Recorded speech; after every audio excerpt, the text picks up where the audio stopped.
অনেক বৃষ্টি হইলো, বৃষ্টি হয়ে পৃথিবীটা একদম ঠান্ডা করে দিল। কি সুন্দর ঠান্ডা বাতাস। বৃষ্টি শেষ, সব গাছে আবার প্রাণ ফিরে পেয়েছে।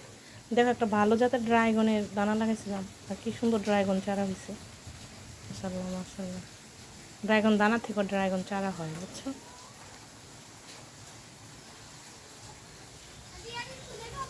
না না, তুমি যাও গা।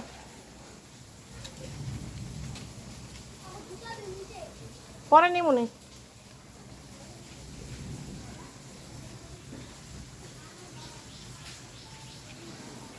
বৃষ্টি হয়ে সব গাছে প্রাণ ফিরে পেয়েছে, কিন্তু যেগুলি ছোট চারা ওগুলি জান শেষ, ওগুলার প্রাণ ফিরে পায় নাই, ওগুলার জান শেষ হয়ে গেছে। ওই দেখো পড়া গেছে গা সাদা, ওই যে মরিচ গাছ পড়ে গেছে গা, গিয়ে ওটাই যেতে লাগবে। ওই যে পড়ে শুয়ে রয়েছে না, এখানে কোনো গাছ পড়ে নেই। মরিচ গাছ হলে একদম বাড়ি সহ্য করতে পারে না, পানির বাড়ি সহ্য করতে পারে না, পানি পড়লেই শেষ।